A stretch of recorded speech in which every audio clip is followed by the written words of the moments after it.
अजितदादांना काही गोष्टी ओव्हरऑल काही नेते करत होते आणि काही नेते हे जरी शरीर अजितदादांच्यावर असले तरी मनानं भाजपवर होते आणि ही अजितदादांची खाद्य होती. तर अमित शहांना हे विलिनीकरण हवं असावं याचं सुप्रियाताई सुळे यांच्या मर्यादा शरद पवारांच्या लक्षात आलं. विलिनीकरणाला स्वल्प मिळालंय का पूर्ण मिळालंय हे आपल्याला त्यावेळी कळेल. पण अंदाजानुसार पुढची वाटचाल महाराष्ट्राची ही द्विपक्षीय राजकारणाकडे होईल की काय, म्हणजे भाजप आणि काँग्रेस अशा प्रकारची. कारण मधले सगळे पक्ष असे आहेत की कोणाला मतदान तुम्ही केलं तर ते पक्ष परत भाजपवर जातात. फुलेशाह आंबेडकरांचं नाव घेतो आणि त्या पद्धतीचं राजकारण करतो, पण ॲक्च्युली सत्ता, निधी आणि अदानी अशा प्रकारचं राजकारण सध्या सुरू आहे. तर अजित पवारांच्या नंतरची स्पेस व्यापण्यासाठी शिंदेची जास्त धडपड चालू झाली. एकनाथ शिंदे हा मराठा चेहरा आहेत आणि मराठा चेहरा प्राबल्याने करण्यासाठी त्यांची धडपड प्राथमिक पहिल्यापासून सुरू आहे. त्यामुळे शंभूराव देसाई काल आले आणि त्यांनी काल इथं प्रेसमध्ये सांगितलं की चंद्रकांत पाटील यांनी महायुती म्हणून आम्ही सत्ता करू असं सांगितलं, पण आम्हाला त्यांनी काही विचारलेलं नाही आणि आम्ही भाजपला उत्तर देण्याला आणि भाजपबरोबर जाण्याला बांधील नाही. सहकारामध्ये प्रभाव शिवसेनेचा नाही आहे. नमस्कार, मी प्रशांत कदम. अजित पवारांच्या निधनानंतर जी राजकीय पोकळी महाराष्ट्रात निर्माण झालेली आहे ती व्यापण्यासाठी नेमकी कोणाची धडपड चालू आहे, जिल्हा परिषदेच्या निकालांमध्ये काय दिसतं आहे, पश्चिम महाराष्ट्रातल्या राजकारणामध्ये शिंदे विरुद्ध भाजप अशी एक अंतर्गत लढाई चालू झालेली आहे का, आणि 12 फेब्रुवारी ही जी संभाव्य तारीख होती राष्ट्रवादीच्या विलिनीकरणाची, ती तारीख उलटली गेल्यानंतर आता दरम्यानच्या काळात काय घडलेलं आहे, विलिनीकरण होतंय की नाही, रोहित पवारांनी पत्रकार परिषद घेऊन अजित पवारांच्या मृत्यूबद्दल काही गंभीर प्रश्न निर्माण केले, त्याचा नेमका कसा परिणाम या विलिनीकरणाच्या घडामोडींवरती होणार आहे, या सगळ्याची चर्चा आपण करणार आहोत. माझ्यासोबत मी आत्ता सांगलीत आहे आणि ज्येष्ठ पत्रकार हनुमंत मोहिते आत्ता माझ्यासोबत आहेत. सुरुवात करूयात आपण जिल्हा परिषदेच्या निकालांपासून. विशेषतः पश्चिम महाराष्ट्रामध्ये इथं शिवसेना आणि भाजप यांच्यामधली लढाई जी आहे ती जास्त तीव्र होताना दिसतीये का, किंवा एकूणच जर आपण एक पॉलिटिकल स्पेस म्हणून विचार केला तर अजित पवारांच्या नंतरची स्पेस व्यापण्यासाठी शिंदेची जास्त धडपड चालू झाली आहे? निश्चितच आपण जर पाहिलं तर ज्या वेळेला इथं पश्चिम महाराष्ट्रात जिल्हा परिषद निवडणुका म्हणजे 12 जिल्हा परिषद निवडणुका सुरू झालेल्या जाहीर झाल्या, त्यानंतरच शिंदेंनी फार मोठ्या प्रमाणात इथं ताकद लावायला सुरुवात केली. कारण आपल्याला माहिती असेल की जर मुंबई ठाणे MMRDAचा जो पट्टा आहे तो आणि कोकणमध्ये शिंदेंना टार्गेट करण्यासाठी भाजपनं ज्या पद्धतीची व्यूहरचना केली आणि त्यांचं ताकद कच्ची करणं असेल कमी करणं यासाठी त्यांनी प्रयत्न केले. त्यानंतर मात्र शिंदेंनी आपल्या पक्षाचा विस्तार करणं किंवा काही गोष्टी आपल्याला जास्त प्रमाणात वाढवण्यासाठी पश्चिम महाराष्ट्र आणि मराठवाड्याची निवड केली आणि त्यानंतर त्यांनी पश्चिम महाराष्ट्रामध्ये एक ताकद झोकण्यास सुरुवात केली. तर दरम्यानच्या काळामध्ये अजितदादांचं दुर्दैवी निधन झालं आणि आपल्याला माहीत असेल की अजितदादांचं दुर्दैवी निधनानंतर देवेंद्र फडणवीस यांनी असा निर्णय घेतला की आपण प्रचार करणार नाही, आपले स्थानिक तिथले मंत्री प्रचार करतील.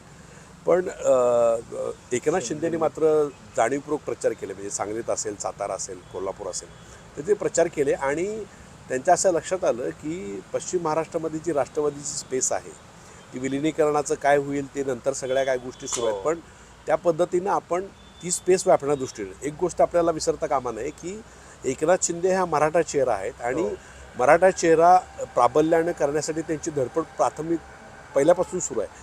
मनोज जरांगे पाटलांचं आंदोलन आपण जर लक्षात घेतलं आणि त्याला कुणी ताकद दिली, मुंबईत असेल, तिकडं तुमच्या मराठवाड्यात असेल, तर आपल्याला सगळ्या गोष्टी माहिती आहेत. त्यामुळं प्रबळ मराठा चेहरा म्हणून जो त्यांची जी इमेज त्यांनी करण्यामध्ये यशस्वी झालेले होते, तर तीच इमेज घेऊन ते पश्चिम महाराष्ट्रात उतरले आणि अजितदादांच्या निधनानंतर जे मराठा प्राईडचे नेतृत्व करण्याची जी एक शर्यत होती त्याच्यामध्ये त्यांनी सर्वप्रथम उडी घेतली. आणि आता आपण जिल्हा परिषद निवडणुकीचे निकाल जर बारकाईने पाहिले तर त्याच्यामध्ये सांगली, सातारा, कोल्हापूर, सोलापूर, पुणे या ठिकाणी 5 जिल्हा परिषदेमध्ये शिवसेनेनं साधारण 82 पंचायत समित्या आणि 40च्या वर जिल्हा परिषद सदस्य निवडून आणलेले आहेत. तर त्यांची स्पेस व्यापण्याची जी आहे ती स्पर्धा दिसते. म्हणजे साताराचं उदाहरण असं आहे की साताऱ्यामध्ये आजवर कधी सत्ता मिळालेली नाही आहे जिल्हा परिषदेची, पण आता परिस्थिती अशी निर्माण झाली आहे की शिंदेंच्या जवळपास 15 जागा आहेत तिथं आणि भाजपला दूर ठेवून राष्ट्रवादीसोबत सुद्धा त्यांचं सत्ता समीकरण जुळू शकतं. आता आपण जर साताराची परिस्थिती बघितली तर तिथं भाजपच्या 27 जागा निवडून आल्या आहेत आणि 20 जागा ह्या घड्याळ चिन्हाच्या राष्ट्रवादीच्या आहेत आणि 15 जागा शिवसेनेच्या आहेत. आता तिथं जर बघितलं तर शंभूराव देसाईंनी पालकमंत्री म्हणून त्यांनी असं ठरवलं होतं की प्रत्येक ठिकाणी आपण महायुती करण्याचा प्रयत्न करावा आणि नाही प्रयत्न झाला तर आपण सोबत लढवू. तर तिथं शंभूराज देसाईंनी मीटिंग घेतली आणि तिथं चर्चा केली, पण तिथं कोणी दाद दिली नाही. म्हणजे शिवेंद्रराजे भोसलेंनी दाद दिली नाही, त्यांना अतुल भोसलेंनी दाद दिली नाही, म्हणजे बैठकीलाच गेले नाहीत ते. जयकुमार गोरे जे इकडचे सातारचे आहेत, पण ते त्यांचा प्रभाव क्षेत्र तिथं असल्यामुळे त्यांनी दाद दिली नाही आणि निवडणूक स्वतंत्र लढून आपण आपल्या सोबत लढू असं त्यांनी केलं. आणि इथं सांगलीतसुद्धा चंद्रकांत पाटील यांनी शिवसेनेला महानगरपालिकेच्या वेळेला जागा देतो म्हणून सांगितलं, पहिला 8 देतो, मग शेवटी 2 जागेवर आला आणि मग शिवसेना सांगलीतसुद्धा स्वतंत्र लढली. शंभूराज देसाईच त्या इथं सांगलीचे संपर्क प्रमुख होते. तर ती फसवणुकीची सल ही शंभूराज देसाईंना सांगली आणि सातारामध्ये होती. आणि आज तुम्ही पाहिलं तर सातारमध्ये अशी परिस्थिती आहे की परवाच एक मीटिंग झाली, मकरंदाबा पाटील, त्यानंतर शशिकांत शिंदे आणि शंभूराज देसाई. तर त्यांनी ते 20 राष्ट्रवादीचे आणि 15 शिवसेनेचे 25 अशा 35 अशा प्रकारचं सत्तेचं गणित त्यांनी गाठलं. आणि सांगलीतसुद्धा तुम्ही जर आता विषय तुम्ही साताराच काढला, पण सांगलीचा विषय असा आहे की सांगलीतसुद्धा एक 7 जिल्हा परिषद सदस्य शिवसेनेचे आहेत. आणि इथं जर तुम्ही पाहिलं तर इथला गोपीचंद पडळकरच्या विरोधातला दावा हा सुहास बाबरांचा आहे, त्यामुळे ते सुद्धा भाजपवर जायला तयार नाहीत. त्यामुळे शंभूराज देसाई काल आले आणि त्यांनी काल इथं प्रेसमध्ये सांगितलं की चंद्रकांत पाटील यांनी महायुती म्हणून आम्ही सत्ता करू असं सांगितलं, पण आम्हाला त्यांनी काही विचारलेलं नाही आणि आम्ही भाजपला उत्तर देण्याला आणि भाजपबरोबर जाण्याला बांधील नाही.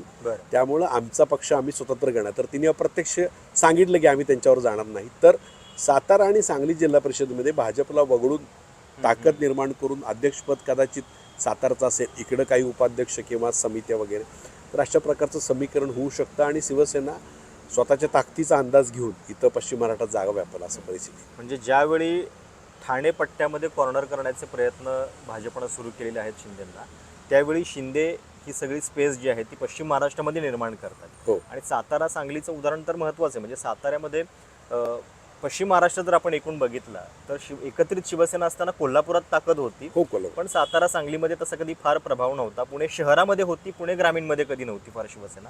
पण आता हे चित्र जे आहे थोडंफार बदलताना दिसतंय. एकूण सुद्धा म्हणजे अजितदादांच्या निधनानंतर म्हणजे संपूर्ण बहुजन समाजालाच एक आपलं राजकारण संपल्याची किंवा आपला आवाज हरपल्याची जी हे वाटते खंत, ती शिंदेच्या रूपानं हे होऊ शकते तुम्हाला?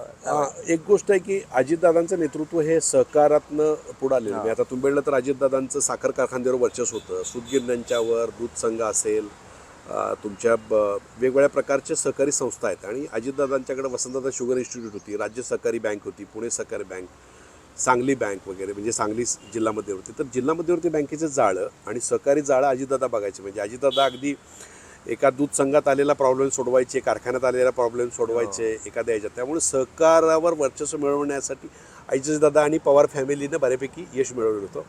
आता अजितदादांच्या पश्चात हे सुनेत्रा पवार कसं सांभाळतील हा प्रश्न इथल्या पश्चिम महाराष्ट्राच्या नेत्यांना आहे की आपलं काम. आज तुम्ही बघितलं असेल तर अजितदादांच्याकडे अर्थ खातं होतं, त्यामुळं काही निधी त्यांना मिळायचा. आता अर्थ खातंसुद्धा सुनेत्रा पवारांच्याकडं नाही. म्हणजे त्यांच्याकडे 2 खाते आहेत, ती सुद्धा उत्पादन शुल्क वगैरे अशी खाते. त्यामुळं जो प्रभाव अजितदादांचा होता, म्हणजे अजितदादांनी एखादा फोन केला तर बँकेचं कर्ज असेल, कारखान्यांच्या काही इश्यू असतील तर पटपट सॉल्व्ह व्हायचे. तशा प्रकारची भूमिका हे सुनेत्रा पवार बजावू शकतील का अशी शंका. थोडा वेळ तर लागेलच ना. म्हणजे हां, एक गोष्ट बरोबर आहे, त्याबद्दल प्रश्न नाहीये, पण कधी हां, पण शेवटी कसं आहे की हे सगळे लोक आहेत, हे सगळे स्टॉलवर्ड लीडर्स आहेत पश्चिम महाराष्ट्रामध्ये. म्हणजे हे सगळे सहकारात रुजलेले जाणते नेते आहेत. त्यामुळे त्यांना तातडीनं लगेच काही गोष्टीचा ॲक्सेस पाहिजे असतो, काही गोष्टी असतात. आणि अशा वेळेला सुनेत्रा पवार किती पद्धतीने ती करतील असं त्यांना शंका वाटते. म्हणजे त्यांना शंका आहे. आपण सुनेत्रा पवारांच्या ह्याच्याबद्दल शंका घेत नाही, पण या नेत्याने शंका आहे.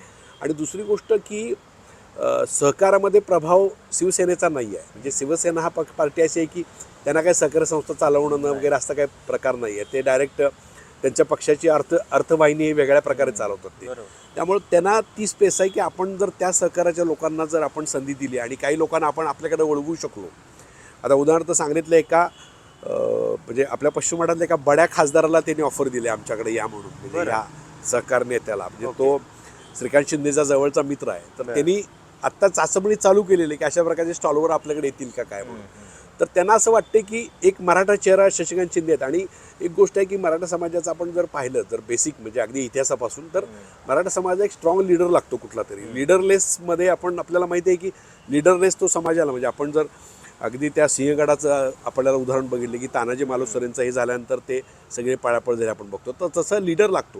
तर तशा प्रकारचा स्ट्रॉंग लीडर आहे. आणि मग ती कमी भरून काढण्यासाठी मग एकनाथ शिंदे प्रयत्न करतायत का, मग ते जात आहेत का? म्हणजे आजसुद्धा जिल्हा परिषदेत सत्ता स्थापनेसाठी श्रीकांत शिंदेंचा थेट एकनाथ शिंदेंचा मुलगा श्रीकांत शिंदे थेट सांगली, सातारा, कोल्हापूर या ठिकाणाच्या भागावर लक्ष ठेवून आहे.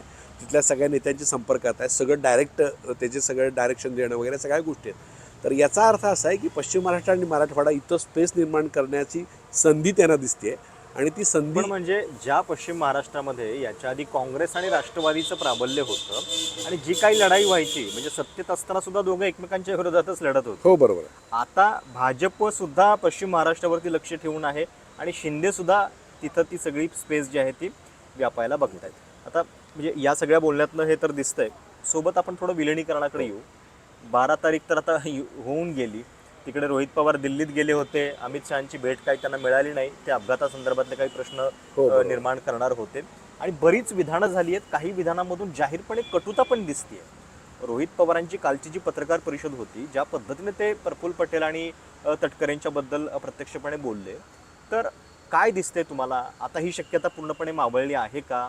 तिकडे दोन्ही बाजूंनी ज्या प्रतिक्रिया येतात त्या बघता. एक गोष्ट आहे, विलिनीकरणाची चर्चा होती का, तर 100% आमच्या सांगलीमध्ये पश्चिम महाराष्ट्राच्या सर्व लोकांना माहिती आहे की विलिनीकरणाची चर्चा अजितदादा करत होते. अजितदादांची इच्छा होती की 12 डिसेंबरला शरद पवारांच्या वाढदिवसादिवशी ती घोषणा करायची, पण काही कारणामुळं त्या गोष्टी लांबल्या. म्हणजे जे आपण म्हणतो की नरेश अरोरा यांचं डिझाईन बॉक्स आहे, तर डिझाईन बॉक्सनंच काही आता आपल्याला माहिती आहे की रोहित पवारांनी असा आरोप केला की डिझाईन बॉक्सच्या कॉन्ट्रॅक्ट रद्द करण्यासाठी चर्चा सुरू होती. तर डिझाईन बॉक्सचं म्हणणं होतं की आपण नगरपालिका निवडणुका होऊन दे, मग तिथलं आपण बघू लोकांना काय वाटतंय, मग आपण नंतर मग जिल्हा परिषद होते ते बघू, मग आपण महानगरपालिका निवडणुकीचं वाट बघू. अजितदादांना ती घाई होती आणि अजितदादा कधी प्रमाणे ते करणार असं होतं आणि पश्चिम महाराष्ट्राच्या अनेक लोकांना ते बोललेले होते.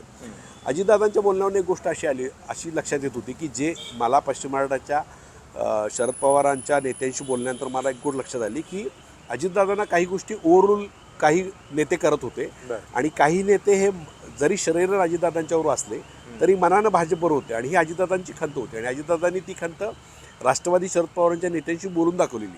तिथल्या 3 ते 4 नेत्यांशी माझं व्यक्तिगत बोलणं झालेलं आहे. त्यामुळे अजितदादांना ही विलीन करण्याची घाई होती, पण डिझाईन बॉक्स कंपनी आणि बाकी सगळे लोक त्याला खोडा घालत होते, त्याला विरोध करत होते. म्हणजे आपल्याला माहिती आहे की तटकरे, भुजबळ आणि मुंडे आणि ह्यांचा सगळ्यांचा पटेल यांचा विरोध होतात विलिनीकरणाचा. आत्तासुद्धा आपण बघतोय तर ते विलिनीकरण आमची चर्चाच नव्हती वगैरे सांगतात, पण ॲक्च्युली सगळ्या महाराष्ट्राला माहिती आहे चर्चा. पण आता सुनेत्रा पवारांच्याकडे ही सूत्र गेल्यानंतर सुनेत्रा पवार नेमकं काय निर्णय घेणार याच्याबद्दल सगळ्यांना साशंकता आहे. आणि शेवटी तुम्ही काल जर सुप्रियाताई सुळेंचं स्टेटमेंट बघितलं असेल तर माझा दादाच नाही तर आता मी त्याच्याबद्दल काय बोलणार. तर ही एक प्रकारची थोडी हातबलता होती, थोडं इमोशन पण होतं. त्यामुळं तो विषय आता नेमका कसा मार्गी लागणार हा प्रश्न आहे. म्हणजे ह्याचा निर्णय सुनेत्रा पवारांनी घ्यावा लागेल, नाहीतर हा निर्णय. त्याच्यामध्ये 2 गोष्टी आहेत. म्हणजे आता महाराष्ट्रामध्ये कुठली मोठी निवडणूक पण नाही, आता थेट निवडणूक होणार आहे 2029. आणि दुसरी गोष्ट, रोहित पवारांची जी पत्रकार परिषद होणार होती ती सुद्धा त्यांनी पुढे ढकलली. माहिती नाही त्याच्या पाठीमागे काही सिग्नल असतील, काय असतील गोष्टी, ते अजून या विलिनीकरणासंदर्भात काही नवीन गोप्यस्फोट करणार माहिती नाही आपल्याला. पण या सगळ्याचा परिणाम आता म्हणजे त्या अनुषंगानं जर निवडणूकच नाही आहे तर काय त्याचा परिणाम होईल? नाही, एक गोष्ट आहे की निवडणूक नाही बरोबर आहे, पण आता तो भाजपला विलिनीकरण हवं आहे की नाही हा माझ्या दृष्टीने सगळ्यात महत्त्वाचा प्रश्न आहे. म्हणजे माझ्या दृष्टीनं म्हणजे मला असं वाटतं लॉजिकली विचार केला तर अमित शहांना हे विलिनीकरण हवं असावं. याचं कारण असं आहे की जर विलिनीकरण झालं तर शरद पवारांसारखी एक लिगसी जी धर्मनिरपेक्ष मतांचा किंवा तो विचारांचा दावा सांगते. आपण बघतो की एका बाजूला आपण बघतो चंद्रबाबू नायडू असतील, नितीश कुमार असतील, तर अशा धर्मनिरपेक्ष लोक आमच्यावर आहेत असं सांगणं म्हणजे आम्ही प्रखर हिंदुत्ववादी किंवा नाही असं सांगायला एक बरं पडतं त्या सगळ्या गोष्टींना. त्यामुळं शरद पवारांचा पक्षाच्या लिगसी आपल्यावर असावी असं अमित शहांना वाटणं कदाचित स्वाभाविक असू शकतं. आणि त्यामुळं शरद पवारांचा पक्ष जर त्यांच्याकडे विलीन झाला तर इंडिया आघाडी ही खिळखिळी होऊ शकते. म्हणजे आज आपण बघितलं तर ममता बॅनर्जींनी त्या ह्याच्यावर सही केलेली नाही, आपनं सही केलेली नाही, म्हणजे अविश्वास ठरावावर. म्हणजे ते इंडिया आघाडीतून वेगळे आहेत. त्याप्रमाणे शरद पवारांचा पक्ष वेगळं होणं हे त्यांना इंडिया आघाडी खिळखिळी होण्यासाठी पाहिजे आहे. आणि दुसरा मुद्दा असा आहे की महाविकास आघाडी संपती. म्हणजे जर शरद पवारांचा पक्ष जर बाहेर पडला, आज आपण बघितलं तर उद्धव ठाकरेंचा पक्ष जवळजवळ बाहेर आहे, काँग्रेस गलितगात्र झालं. अशा वेळेला जर शरद पवारांचा पक्षसुद्धा बाहेर पडून जर विलिनीकरण झाला तर महाविकास आघाडी संपती आणि पुढच्या मध्ये त्यांना विरोधक राहत नाही. अशासाठी विलिनीकरण कदाचित जर केलं तर ते होऊ शकतं आणि बरं. ते तो जो निर्णय आहे तो सुनेत्रा पवार पण एक मग स्वतः याच्यात भाजपचा फायदा जास्त दिसतो, स्वतः शरद पवारांचा फायदा नाही. पक्षाचा. एक गोष्ट आहे, शरद पवारांसमोर आत्ता असा प्रश्न आहे, शरद पवारांनी ज्यावेळेला लोकसभा लढवली ते शरद पवारांना वाटलं होतं की आपल्याला चांगल्या जागा मिळाल्या, त्यांना मिळाल्या जवळजवळ 10 पैकी 8 जागा त्यांना मिळाल्या, एक जागा त्यांची थोडक्यात गेली. पण त्यानंतर ज्या विधानसभेमध्ये शरद पवारांच्या पक्षानं ज्या पद्धतीचा परफॉर्मन्स करायला पाहिजे होता तो केला नाही. आणि मुळात असं आहे की सुप्रिया सुळे यांच्या मर्यादा शरद पवारांच्या लक्षात आल्या की सुप्रिया सुळे पक्ष चालवण्याच्या ज्या मर्यादा आहेत, म्हणजे आपल्याला आठवत असेल तर पक्ष चालवणं म्हणजे काय फक्त संसद गाजवणं असं नाही आहे. म्हणजे संसद गाजवण्यापेक्षा पक्ष चालवणं म्हणजे ग्रामपंचायतीपासून त्या जिल्हा परिषदेच्या लोकांना त्यांना ओळखणं, त्यांना माहिती देणं, त्यांना जी पाहिजे ती रसद पुरवणं, त्यांचे प्रश्न सोडणं, या सगळ्या गोष्टी असतात. ते काही जमलं नाही सुप्रियांना आणि त्यामुळे ते पक्षाची जी वाताहत झाली, म्हणजे तो डे टू डे कनेक्ट पण नव्हता सुप्रियाताईंचा, आणि सुप्रियाताईंचा कनेक्ट नसल्यामुळं ते पक्षाला गळती लागली असा प्रकार झाला. त्यामुळं शरद पवारने आपल्याला आठवत असेल की नीरजा चौधरीने एक मुलाखत दिलेली होती इंडियन एक्सप्रेसला. त्याच्यामध्ये ते म्हणले की पुढं काय करायचं सुप्रिया निर्णय घ्यावा. तर त्याचं कारण असं की बाप म्हणून त्यांचं असं लक्षात आलं होतं की आपल्या मुलीच्या काही मर्यादा आहेत आणि त्या पद्धतीनं आपल्याला ते होणं शक्य नाही. त्यामुळे त्यांनी स्वतः बाजूला होऊन हा पक्ष आपण अजितदादांच्याकडे द्यावं का अशा प्रकारचं. कारण त्यांचं स्टेटमेंट जर आपण परवा पाहिलं तर त्यांनी काय म्हणलं की ह्या सगळ्याची चर्चा हे जयंत पाटील करत होते, याचा अर्थ त्यांची संपत्ती होती सगळ्या गोष्टीला, आणि ती आता बाजूला जाऊन ह्या सगळ्या गोष्ट पुढं ही सगळ्या लोकांना ते पुढं जावं असं सांगितलेलं होतं. त्या अर्थी त्यांना ती कल्पना होती आणि मग त्या सगळ्या गोष्टीची कल्पना असल्यामुळे ते पुढं, त्यामुळे आता त्या पद्धतीची वाटचाल होती. आता या विलिनीकरणाच्या एकूण सगळ्या चर्चांमध्ये अजून एक मुद्दा जो पुढच्या काही दिवसामध्ये सगळा महाराष्ट्र कदाचित त्याच्याबद्दल बोलायला लागेल, ते म्हणजे शरद पवार सक्रिय राजकारणामध्ये असणार आहेत की नाहीत. कारण राज्यसभेची त्यांची टर्म आता मार्चमध्ये वगैरे संपतीये, तर आकडे सुद्धा खूप कमी आहेत. महाविकास आघाडीला एकत्रितपणे एकच खासदार पाठवता येईल अशी स्थिती आहे. अशा परिस्थितीमध्ये शरद पवार जर राज्यसभेवरती जायचं नाही असं ठरवतात तर त्याचा सुद्धा परिणाम सगळ्या घडामोडींवरती होणार. हो, निश्चितच. मला वाटतं की शरद पवार आता निवृत्ती घेतील, कारण त्यांनी आपण मागच्या वेळेस मी निवडणूक लढवणार नाही आणि सक्रिय राजकारणात बाजूला होतो. आणि आपण गेल्या 6 महिन्यात जर सगळा घटनाक्रम बघितला तर शरद पवारांचं 1-2 स्टेटमेंट आपले विमान अपघाताबद्दल आणि बाकी सोडले तर ते काय फारसं बोललेलं नाही. त्यामुळे त्यांनी बऱ्यापैकी सक्रिय सगळ्या व्यवस्थेतून बाजूला पडण्याचा निर्णय घेतलेला आहे असं दिसतंय. त्यामुळं मला स्वतःला एक विश्लेषक म्हणून वाटते की ते लोकसभेत परत जाणार नाहीत, राज्यसभेमध्ये जाणार नाहीत. याउलट ते आपला पक्ष तशा पद्धतीनं पुढं चालू ठेवतील आणि मग त्या पक्षाचं काय करायचं हे रोहित पवार आणि सुप्रियाताई ठरवतील असं त्यांचं. आता तुम्ही म्हणला की रोहित पवारांची प्रेस कॉन्फरन्स कदाचित मंगळवारी होईल, तर त्यामध्ये विलिनीकरणाला स्वल्प मिळालं आहे का पूर्ण मिळालं हे आपल्याला त्यावेळी कळेल. पण माझं म्हणणं आहे की एक गोष्ट आहे की जरी तो काही झाला तरी जी फॅक्ट आहे आणि जे घडलं आहे आणि जे अजितदादांनी त्यांना सांगितलं आहे ते सांगणं हे रोहित पवारांना क्रमप्राप्त वाटते. आणि हे करतानाच ही जी चौकडी आहे म्हणजे पटेल, मुंडे, भुजबळ आणि तटकरे या सगळ्या चौकडीची विश्वासार्हता डाऊन करणे हा मला वाटतं त्या प्रेस कॉन्फरन्सचा अजेंडा असावे. कारण या सगळ्यांच्याबद्दल काही गोप्यस्फोट माझ्या मते रोहित पवार त्या पद्धतीने करतील आणि या चौघांनी मिळून कसं अजित पवारांनंतर घेरलेलं होतं आणि कसं एकटे पाडलं त्यांना, तर यामध्ये त्यांना एक सिंपती पवार फॅमिलीकडं डायव्हर्ट करणं म्हणजे जी अजित पवारांची सिंपती आहे ती, आणि या सगळ्या चौघांना आरोपीच्या पिंजऱ्यात उभं करणं. आपण जर त्यांची प्रेस बारकाईने ऐकली विमान अपघातामध्ये तर त्यांनी काही उंगली निर्देश केलेले आहेत वेगळ्या दिशेने, तर त्याचा पुढचा टप्पा आपल्याला प्रेसमध्ये बघायला मिळेल. शेवटच्या फाईल बद्दल बोलतात, शेवटच्या फाईल पूर्व विदर्भातला एक बडा नेता. तर हे आपल्याला सगळ्यांना माहिती आहे कोण नेमकं काय. आणि पुन्हा म्हणजे या नेत्यांबद्दल बोलताना ते असं थेटही म्हणाले की त्यांची प्रायोरिटी कदाचित त्यावेळी सत्ता होती, की सत्तेच्या जवळ जाणं आणि ज्या लोकांसोबत जे आहेत त्यांच्या विरोधात बोलण्यामध्ये त्यांना कदाचित अडचणी असाव्यात वगैरे वगैरे. त्यामुळं मला वाटते की रोहित पवार या सगळ्या चौघांना वेगळ्या पद्धतीचा आरोपीच्या पिंजऱ्यात उभा करतील आणि त्यांना विलिनीकरण कसं नको होतं, दादांच्या इच्छेविरोधात ते कसं वागत होते, दादांची शेवटची इच्छा आहे कशी हे पूर्ण करू इच्छित नाहीत, असं करून जे समजा विलिनीकरण हो अगर न हो पण या चौघांची इमेज डॅमेज करणं आणि या चौघांना आरोपी पिंजऱ्यात उभं करणं हे मात्र ते निश्चित. पण एक प्रश्न म्हणजे पश्चिम महाराष्ट्रातली जनता एकूण किंवा महाराष्ट्रातली त्यांची विलिनीकरणासंदर्भातली प्रतिबिंब तुम्हाला काय जाणवतंय? या लोकांसाठी ठीक आहे की ते त्यांची सत्तेची गणितं बघतील, स्वार्थ बघतील. जनतेसाठी या विलिनीकरणाचा अर्थ काय होतो? त्यांच्या दृष्टीनं हा विश्वासघात आहे की खरोखर एक विरोधी पक्षाचा आवाज एकत्रित राहणं याच्यासाठी एकत्रित आले तर आनंद झाला असता? नाही, शॉर्ट टर्म तुम्ही जर पाहिलं तर ही राष्ट्रवादीला फायदेशीर घटना आहे. कारण राष्ट्रवादी हा जरी पक्ष असला तरी हा निवडून येणाऱ्या लोकांचा समूह असं त्याचं स्वरूप राहिलेलं आहे. म्हणजे उद्या जर आता हे सगळे लोक गेले, आता उदाहरणार्थ समजा जयंत पाटील, रोहित पवार, शशिकांत शिंदे किंवा बाकी जितेंद्र आव्हाड हे आपापल्या मतदारसंघामध्ये समजा उद्या अजित पवार नेतृत्व करतायत किंवा सुनेत्रा पवार करतायत किंवा शरद पवार करतात का त्यांना काहीच फरक पडत नाही. ते स्वतः निवडून येऊ शकतात सगळ्या गोष्टीमध्ये, किंबहुना कुठला अपक्ष चिन्ह घेतलं तरी निवडून येऊ शकतात. त्यामुळे ते स्टॉलवर त्या मतदारसंघातले आहेत, त्या सगळ्यांचा पक्ष आहे. त्यामुळे विलिनीकरणाचा त्यांच्यावर इफेक्ट काय होऊ शकतो तर त्यांना सत्तेमध्ये वाटा मिळू शकतो, हा त्याच्यामध्ये फायदा होऊ शकतो. आणि राहिला प्रश्न तुम्ही जनतेचा, तर जनतेनं असं आहे की शरद पवारांचा पक्ष आहे आपल्याला माहीत आहे, आपल्याला विश्लेषक म्हणून माहीत आहे, लोकांना माहीत आहे, जनतेनं माहीत आहे. ठाकरेंचा पक्ष हा मूळ आहे उद्धव ठाकरेंचा हे आपल्याला माहीत आहे. पण निवडून देताना मात्र लोकांनी शिंदेच्या पक्षाला निवडून दिलं, त्यानंतर अजितदादांच्या पक्षाला निवडून दिलं. त्यामुळे जनता अशा प्रकारे विचार करेलच असं सांगता येत नाही, कारण लोकांना त्या स्थानिक प्रश्न ते महत्त्वाचे असतात. आणि अलीकडे तुम्हाला माहिती आहे की लाडकी बहीण असेल, शेतकरी सन्मान योजना असतील, या विचारात लोक करतात. त्यामुळं अशा प्रकारचा विचार विलिनीकरण तुम्ही झाला काय नाही झाला काय ह्या पद्धतीने विचार करतील असं मला स्वतःला एक विश्लेषण वाटत नाही. पण मी एक आता तुम्ही विचारलं नाही पण तरी पण एक गोष्ट सांगतो की ह्या सगळ्या राजकारणामध्ये पश्चिम महाराष्ट्र नव्हे सामान्यांमध्ये राजकारणाविषयी अतिशय उबक तयार झालेला आहे. आणि या सगळ्या पक्षामुळं कदाचित माझ्या हिशोबानं किंवा माझ्या अंदाजानुसार पुढची वाटचाल महाराष्ट्राची ही द्विपक्षीय राजकारणाकडे होईल की काय, म्हणजे भाजप आणि काँग्रेस अशा प्रकारची. कारण मधले सगळे पक्ष असे आहेत की कोणाला मतदान तुम्ही केलं तर ते पक्ष परत भाजपवर जातात. त्यामुळे लोकांचं म्हणणं असं होतं की मग ठीक आहे आपण विरोधालाच मतदान करू. कारण तुम्ही आता बघितलं असेल तर काँग्रेसला नेता नाही, लीडर नाही, कुठली नीती नाही, तरीसुद्धा काँग्रेसला 300-350 जागा, काही ठिकाणी त्यांना यश मिळालं आहे, महानगरपालिका यश मिळालं, जिल्हा परिषद यश मिळालं. तर लोकांनी म्हणजे आपण आता मुंबईमध्ये बघितलं असेल तर ते शेवाळ्यांच्या विरोधात जी निवडून आलेली जागा आहे तर ती साध्या कुटुंबातनं लोक आलेत सगळे. तर अशा प्रकारचे मिरेकल सुद्धा होऊ शकतात पुढच्या काळात आणि हे सगळ्या लोकांना उभं घालायचा परिणाम आपल्याला दिसू शकेल. म्हणजे आभासी विरोधक जे आहेत याच्यातले ते बाजूला होतील आणि नेमकं मग खरे विरोधक कोण आहेत हे कदाचित जनतेला कळत राहील.